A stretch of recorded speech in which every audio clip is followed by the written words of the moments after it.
Hi, everyone. How are you today? Hi, Nick. Okay, just one announcement to start today. Sometimes we have many. Just one today. It's summertime. You would think it would be slow, but it has been pretty busy here. First, I'd like to highlight some good news for the State Department this past week. Yesterday, President Trump nominated the following 8 career members of the Senior Foreign Service to be ambassador. Michael Peter Peltier was nominated as ambassador to the Republic of Madagascar and the Union of Comoros. William Moser of North Carolina to the Republic of Kazakhstan. Robert Scott for the Republic of Malawi. Craig Lewis Cloud to the Republic of Botswana. Michael Kletsky to Mongolia. In addition to them, we also have a few others. Judy Gale Garber to the Republic of Cyprus. Donald Armin Bloom to the Tunisian Republic, and finally Dennis Hankins to the Republic of Mali.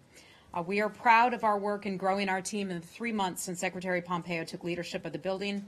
We continue to make steady progress with full White House support. We hope that the members of the U.S. Senate will work quickly to get these nominees through the process, along with additional nominees. Some of you may have noticed a few weeks back the White House also nominated 4 career ambassadors to that post. That is the highest rank that a Foreign Service officer can achieve. Since 1955, just 59 career ambassadors have been nominated or have been named. David Hale, Philip Goldberg, Michelle Sisson, and Dan Smith are those current nominees that the White House has put forward.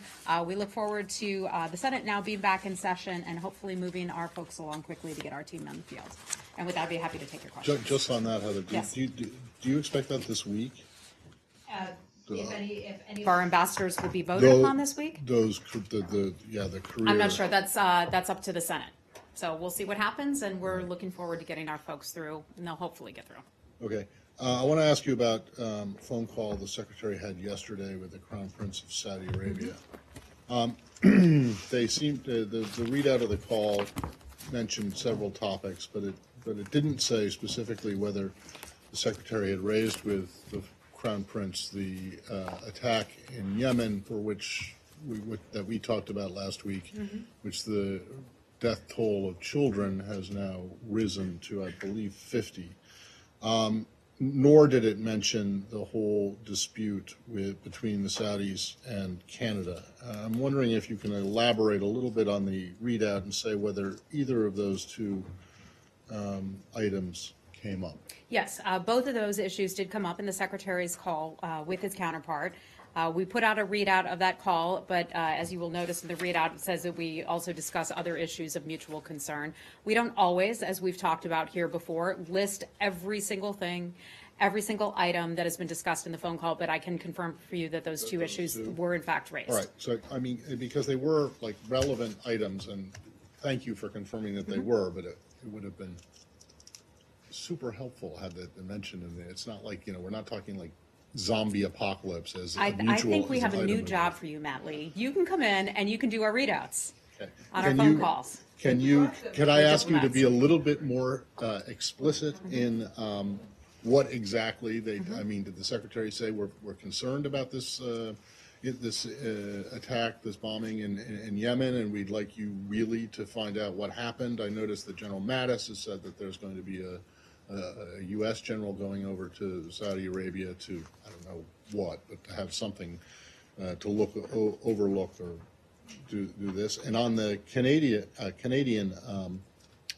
dispute, did he say anything to suggest that the United States agrees with the Canadian position that these rights activists should be released? Let me take your second question first, and that is to the issue of the dispute, or whatever you want to call it, between Canada and Saudi Arabia. The Secretary believes that this is an issue for the Canadians and for the Saudis to resolve themselves. We said that last week.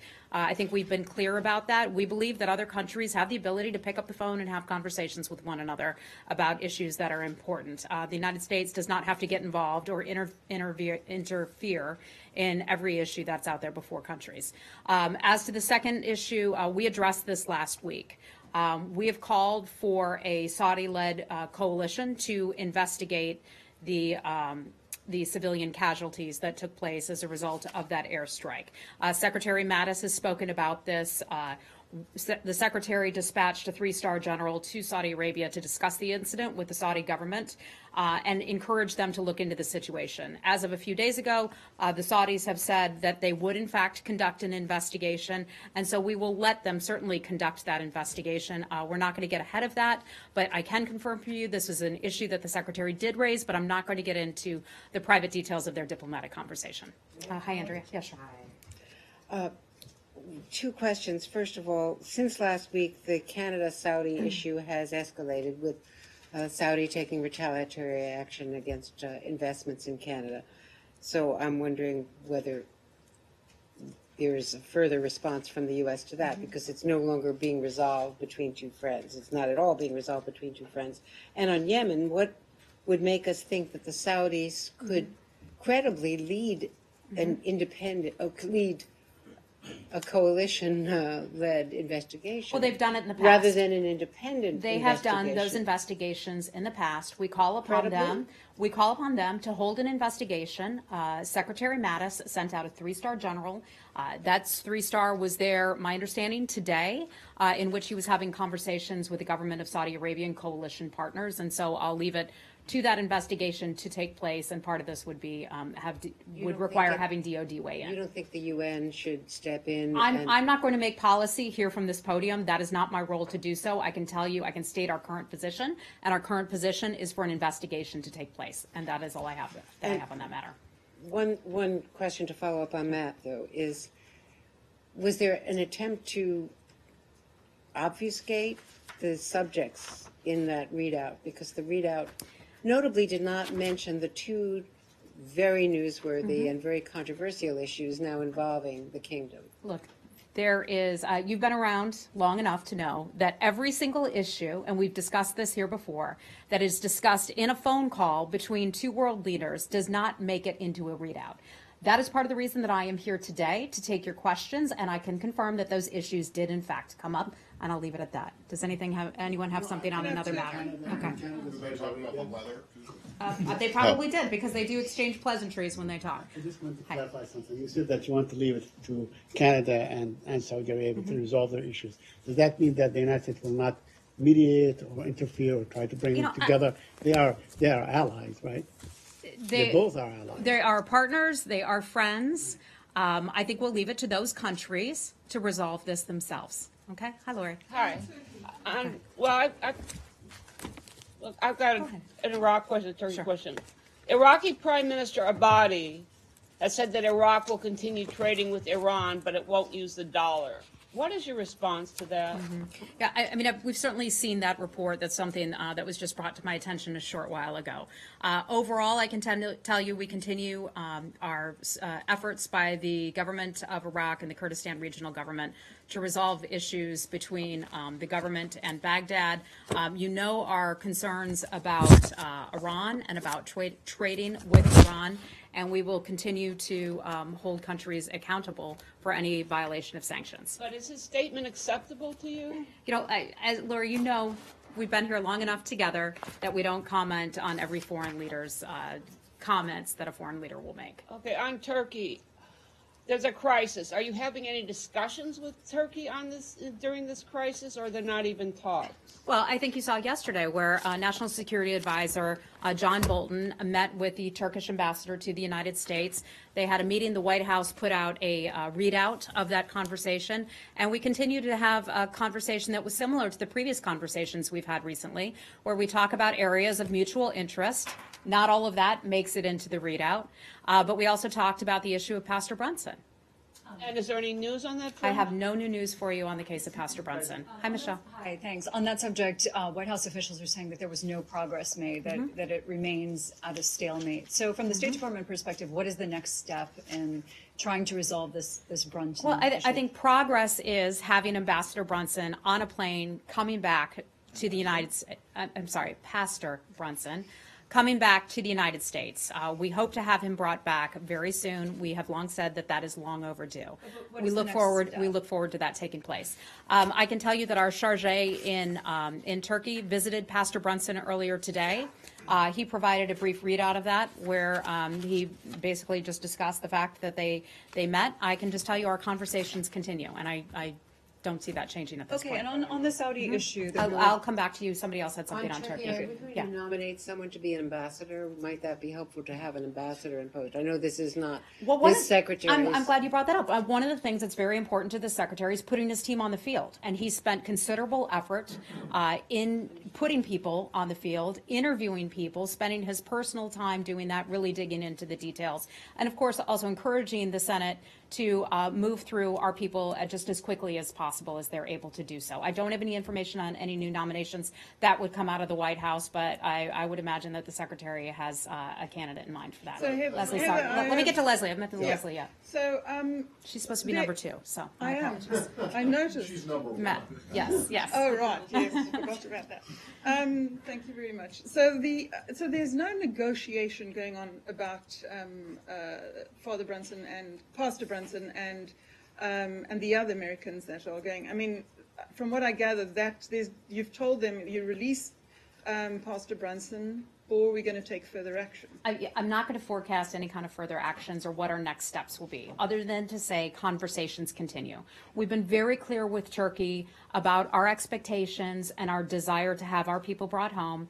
Pastor Brunson gets the bulk of the attention in the news and from a lot of folks, but it is just as important to us to have the NASA scientists, Sergen Golka, brought home as well as our 3 locally employed staff who've been working at our mission in Turkey and then have been detained for quite some time as well. So, if I can look at the broader perspective, a bilateral issue between the United States and Turkey has now roiled emerging markets. We've had everything from Mexico to India. The currencies from all over the developing world have been affected by this. At what stage does one stop this, so that the rest of the world doesn't sink to the bottom of the economic pile? Well, I think what we're seeing overall, and I'm not an economist, of course, but economists would certainly tell you that what is happening in Turkey goes far beyond the United States and the United States' recent policies and impositions of various policies and mechanisms. The economic woes did not begin when we put in place those global Magnitsky sanctions on 2 individuals on August the 1st of this year. Just ask you, Go ahead. Hi, can we go back to Saudi Arabia for a moment? can we? Sure, okay, we'll just close out on Turkey before we finish the next thing. Go ahead. After the meeting today, does State have an update on the condition of Pastor Brunson and whether or not that's playing into these discussions at all? Is health a part I of don't these believe talks? his health status has changed in any way. I know that our charge was certainly pleased to see Pastor Brunson. Heather, I just wanted to know, have you Yeah. seen President Erdogan's comments today about a boycott of American electronics? I mean, have is seen this- that. I can't confirm that is actually going to happen. We've seen those press reports, and I would just have to refer Well, you how- back to the government of Turkey for Okay, any additional Right, clarification or presuming they information go- on that. Presuming he's not lying and he's going to go ahead with this, I mean, do you have any concern for the impact of this, or is this kind of like the same thing as him saying that we're not going to buy toasters anymore from the US? I think we would wait to see if that is a policy. So we're just going to wait and see on that one. Andrea, and then we'll move on to On something Turkey, else. Yeah. according to Chairman of the Council of Economic Advisors, Mm-hmm. Kevin Hassett, the sanctions that we imposed on Turkey amount to about 1,000th of 1% of their economy. So it's a tiny, tiny amount. So should Erdogan Erdogan is blaming all this on America in big rallies in the West. Should Erdogan look inward at his own economic woes? And do you have any concern for the safety of Americans, tourists, and others? Is there a travel warning I don't or believe anything else? I don't given? believe our warning or our travel later. advisories for American citizens traveling in Turkey have changed in any way. We can check with Consular Affairs. That latest information would be on our website. So I would encourage folks, if they have I don't know if questions. anything is in the works. I'm not aware of anything changing, anything in the works, but I would encourage folks, as we know a lot of people are traveling in the summertime, to always take a look at our website at any country you're interested in going to. And if I can put in a plug for my Consular Affairs colleagues, and that is, please, if you're traveling overseas, American citizens, sign up for our STEP program. In case of an emergency, if we should need to reach as American citizens, we will know how to reach you so we can help you if we do, in fact, need to reach somebody. Yeah. Okay, hold on. You had one. Yeah. After the meeting today, Chargé released a statement saying that the U.S. calls for Pastor Brunson's his release without delay and in a fair and transparent manner. You've previously called for his immediate release. Do you think that Turkey could immediately release him? Because they continue to say that this has to go through their justice system Yeah. in a... We've been very clear with the government about our expectations in our meetings and in phone calls. This is nothing new. Our policy has not changed in any way. Okay? Hi, Saeed. Okay, let's. Follow up on an issue that I raised last week. Sure, and that is, sorry. Which is the aid to the Palestinians. Okay. There was a report that came out on Friday after the briefing, which said that basically the United States cut off all aid to the Palestinians. Could you please just explain to us the situation, the status of U.S. aid to the Palestinians? Yeah, I can just tell you that much of this is under review, and we have no decisions to announce, no new initiatives or anything to announce at this time. So do you confirm that everything is frozen? Most everything is frozen? That with the exception? funding such as for UNRWA was under a review. That remains under review at this time. Okay, I don't have anything more on that. Go back there. A couple of people had questions. When you call for an investigation, why does the United States think it's enough for this ongoing problem for Saudi Arabia to do the investigation? That is something that they have done in the past, and we would encourage them to continue to do that. Michelle, I'm not going to have anything more for you on this issue. Well, why do you think it's enough was the question? Because we take those matters seriously of civilian casualties. Our Saudi partners take those issues seriously as well. Anyone who operates from a military fashion, who is involved in actions and strikes, in strife around the world, in major countries like ours, take all efforts to try to mitigate against civilian casualties. And I'll just leave it at that. Hi, go ahead. Okay, so back on Saudi, I think I just said I don't have anything more for you on this issue. This is not on Yemen. Okay. The Saudi Canadian spat started with the arrest of Sama Badawi, who's an activist, over her online social media posts, and her brother was arrested several years ago on the same thing. What's the U.S. position on her arrest? Sure, and this is something that we've, and good to see you back here, but this is something that we've addressed here from this podium before. We support the right to free speech, and that is something that we stand firmly for. Every time one of these issues comes up, we remain concerned about the detention of activists in Saudi Arabia, and we urge the government of Saudi Arabia and all governments to ensure that due process is done and that it's handled in a transparent and fair manner. Okay? Okay, let's move on to something else. Hi, Jessica. Another question again, just about the Canadian issue. What was the purpose of the call? If it's not to offer support for one side or the other or to offer a negotiation, why raise it with the Saudis? Well, I think that was in our readout, and we have broad relationships with many countries around the world in which we are engaged in a lot of various activities, some of which you're very familiar with, that you read in the headlines every day. Some things are not as interesting, and so we have often have broad conversations with our partners. Do you think the U.S. could take a role as a negotiator going forward? I don't think that there's any it's not necessary for the United States to have to step in between two countries that have the ability to pick up the phone and handle these issues among themselves. Okay? Okay. Hi, how are you? Probably seen or heard that that Iran's spiritual/revolutionary leader, Ayatollah Ali Khamenei, has said that there won't be any talking with the U.S., or in general, he has forbidden talking with the United States. Given that the administration has expressed openness to discussions on all the subjects, would you consider this Iran's response to that proposition? Would we consider that to be Iran's response? I mean, we certainly heard the response. The United States remains hopeful that that the people of Saudi Arabia will continue to make their viewpoints very well known. Excuse me, sorry. Thank you. People of Saudi Arabia should not continue. Pardon me. Okay, get going on autopilot there. Thank you for that correction. Very much. My apologies. Look, we heard the statement, we saw the statement, and it's just something where we're not going to respond to something that every government official from around the world has to say. I think we've been very clear in terms of our policy regarding Iran and our concerns and our continued concerns about Iran's bad behavior around the world. We are not the only nation to have seen that, witnessed that, who have been hurt by it, many other countries as well. And we remain, firm in our policy of standing up against Iran, against its malign activities. Is there going to be a deadline for a response Look, from I'm not Iran? putting out any kind of deadlines or anything. I think we've been very clear about our policies. It's good to see you, Maria. People in Saudi Arabia should be able to speak up for Yes, themselves we too, do right? support. We Okay. do support Just to free make- speech. Korea. My sincere apologies. Ms. Garrett had to say it. Yes, thank you. Thank you, Heather. South Korean media reports that the United States and North Korea held working level talks at the demilitarized zone last weekend. Can you confirm this? Who were there? What was the agenda? Was it about Secretary Pompeo's next visit to Pyongyang? Yeah. And is the United States planning another meeting with North Korea this week? at the We have no demilitarized- meetings or no plans and no travel to announce at this point. Regarding your question about any previous meetings, I don't have anything to share for you on that matter. But negotiations and conversations between our government and North Korea will become sort of a regular course, part of our regular course of business, where these will be normal.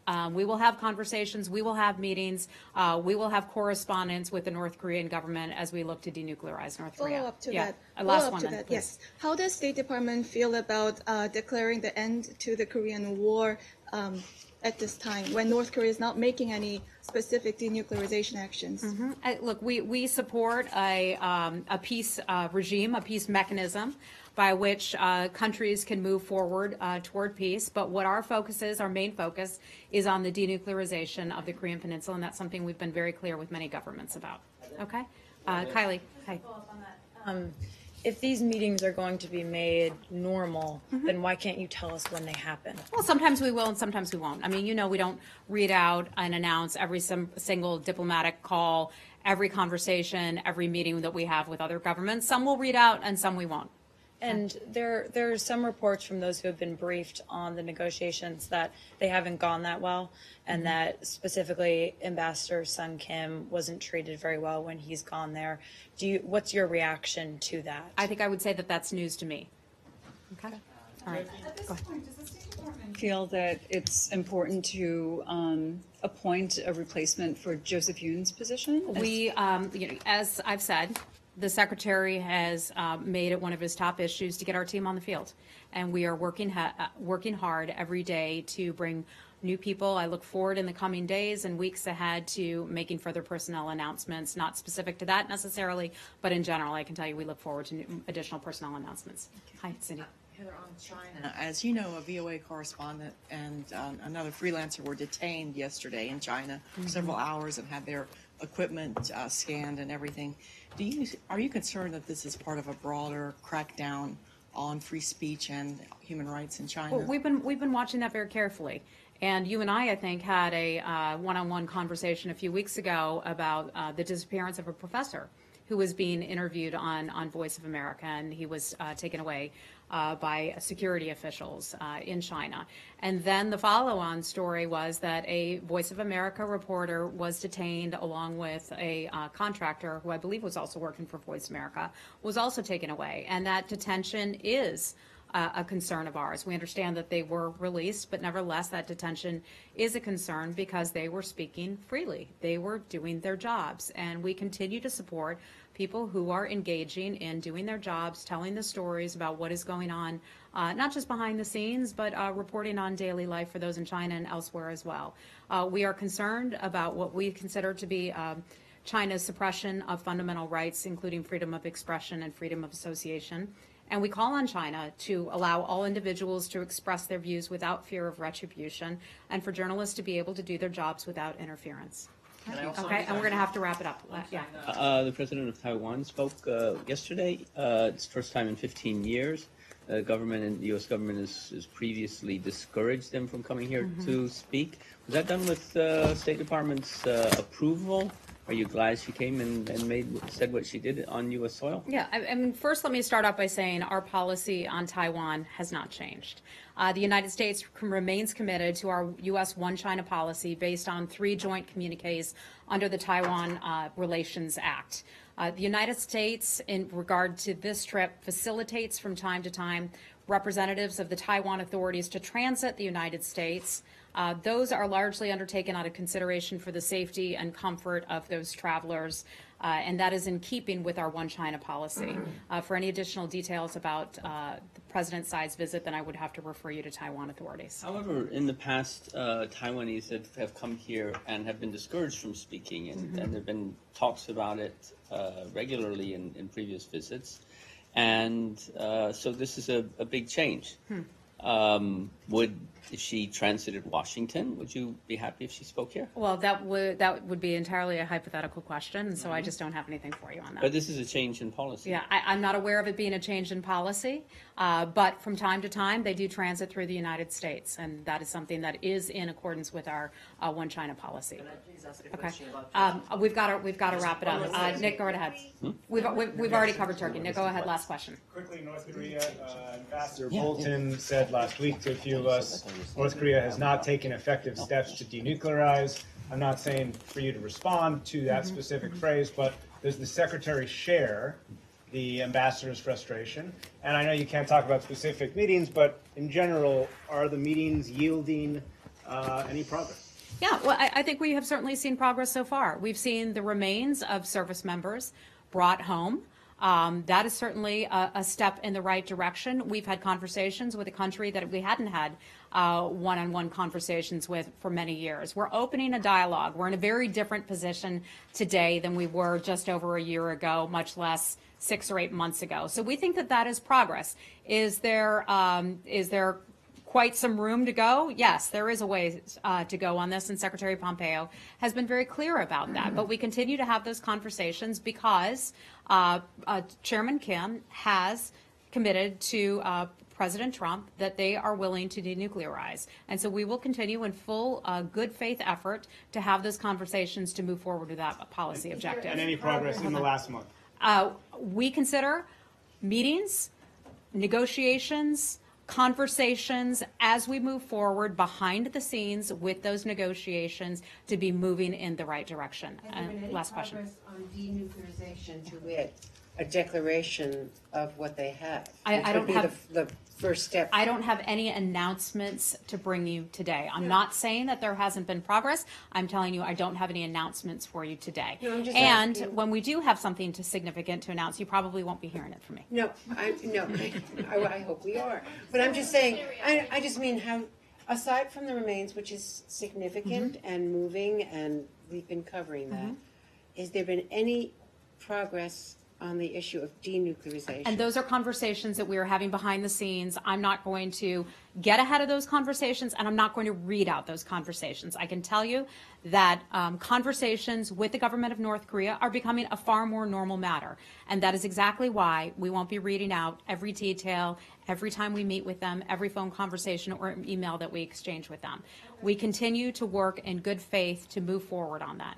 Okay, and I've got to wrap it up. I have 2 really brief things that are Okay. far afield. One is, do you have anything to say on the 6-year anniversary of the disappearance of Austin Tice in Syria? And secondly, I don't remember if you guys said anything at the time late last week when the Cubans returned this fugitive to the United States. I'm afraid, Matt, I don't have anything for you on the Cuban return of this individual. I will check with our folks who handle Cuba and see if I have anything I can get for you on that. Regarding Austin Tice, some of you may know him, a citizen, U.S. citizen, and a journalist who was reporting from Syria and went missing 6 years ago to this day. I know his parents have been speaking publicly about how much they miss him, about the U.S. government's response to address his disappearance, his location, and attempts to bring him home.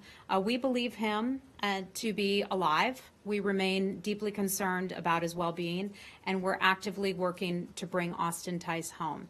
Now, I imagine a lot of you will have questions about where we think he might be, who you think might be holding him, et cetera, et cetera. I appreciate your curiosity about that, but that is not something that we will get into out of not only consideration for the family, but his own safety and security. We hope that we will have a positive conclusion to his case at some point soon. And while I raise this issue, I'd like to just mention, as some of you know, we have a special presidential envoy for hostage affairs. I think many of you have probably not met him.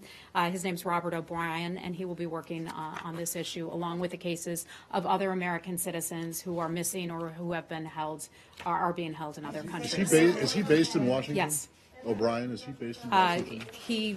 I know he works out of Washington, yes. I don't know where his actual home is. Hi. Parents today have called for the United States for the U.S. government to hold direct talks with the Syrian government to bring him back home. Yeah. Are you willing to do that? Perhaps have the new special envoy? Sure, and I hadn't heard about those comments that his parents had made, so that's not a question I asked. I can't make policy here from this position and determine whether or not we should actually have those kinds of negotiations going forward. I would hesitate to say that I understand the parents' pain and the emotion that they're feeling, not knowing where their son has been for so many years. As a parent myself, I can certainly appreciate part of what that must feel like. I can assure you that we're doing everything that we can to try to bring him home, and our conversations certainly with the family will continue. Okay? I've got to go, guys. Janny, I'm sorry. I'll see you again next time, okay? Thanks.